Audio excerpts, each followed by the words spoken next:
Alpha, Oméga,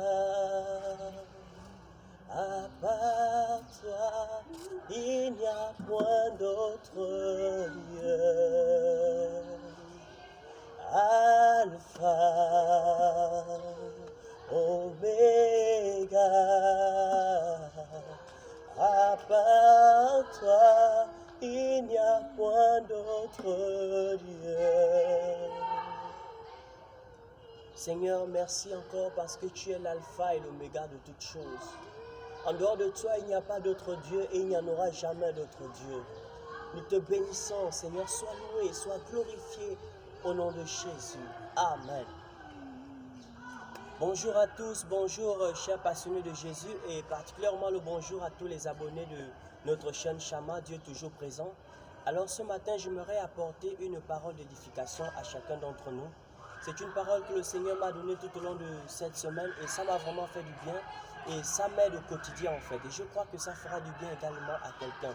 J'aimerais parler ce matin de aviser afin de ne point pécher. Aviser afin de ne point pécher. Aviser afin de ne point pécher. Aviser, c'est le fait d'être averti en fait. C'est-à-dire ce message va t'avertir afin que tu ne puisses pas pécher en fait. Alors sur ce, nous allons prendre nos Bibles dans Luc chapitre 4 à partir du verset 1. C'est l'histoire de Jésus. La Bible dit Jésus alla au désert, conduit par l'Esprit, il alla au désert et il fit 40 jours et 40 nuits.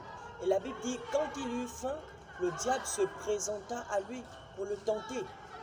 J'aimerais dire à quelqu'un ce matin que à cause du fait qu'un désir, c'est-à-dire ce désir de vouloir manger, est monté dans l'organisme de Jésus. Satan est passé par ce désir. Parce que du premier jour jusqu'au 39e jour, Satan n'était pas là. Mais ce 40e jour, quand Jésus a commencé à avoir faim, que Satan s'est présenté pour le tenter dans quelle nature? Satan l'a tenté dans la nature du désir qui s'est éveillé en lui. C'est-à-dire, il a eu faim, qu'est-ce que Satan a fait? Satan lui a présenté une pierre et lui a demandé de transformer en pain pour manger. C'est-à-dire qu'au quotidien, les désirs qui s'éveillent en nous, Satan se présente en nous en fonction du désir qui s'éveille en nous.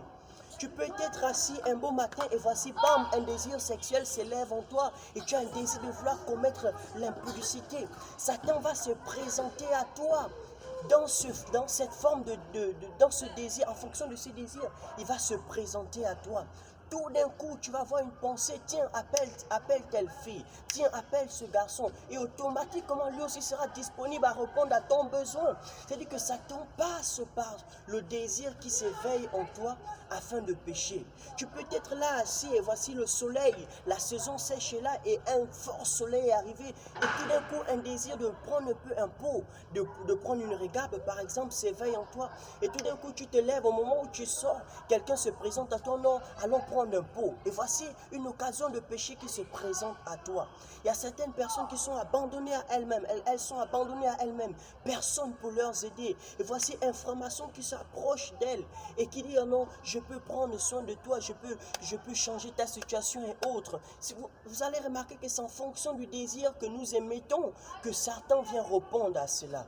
C'est pourquoi je nous exhorte à faire très attention aux désirs que nous émettons au quotidien. Faisons très attention à cela.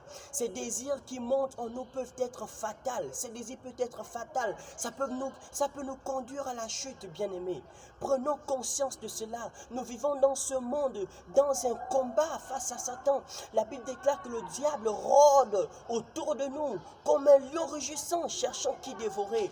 Il rôde afin de trouver les désirs qui vont s'éveiller en nous, afin de nous tenter. La même chose s'est produite avec Ève dans le jardin. La Bible déclare qu'elle a vu que l'arbre était agréable à la vue et bon pour manger. Alors Satan a profité de l'occasion pour tenter Ève. Faisons très attention, bien-aimés. Faisons très attention, faisons très attention. C'est pourquoi je t'invite, toi qui me regardes, à faire très attention aux désirs que tu as chaque jour. Fais très attention à ces désirs. Ces désirs peuvent te conduire à la chute. Vraiment que le Seigneur nous bénisse. Alors j'aimerais que toi qui me suis et qui as été interpellé, tu as certainement ces désirs au quotidien et tu as l'impression que c'est parfois plus fort que toi. Je t'invite à incliner simplement la tête, je vais prier.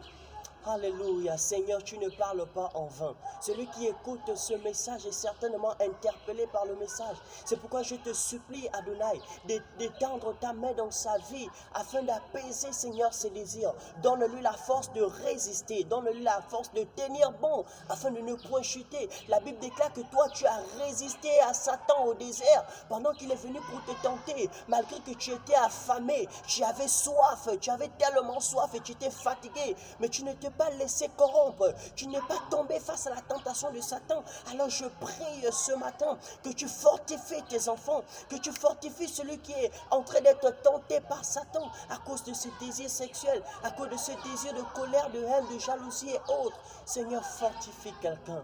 Nous te rendons la gloire et l'honneur. Merci Seigneur, merci Jésus. Alors soyez richement bénis.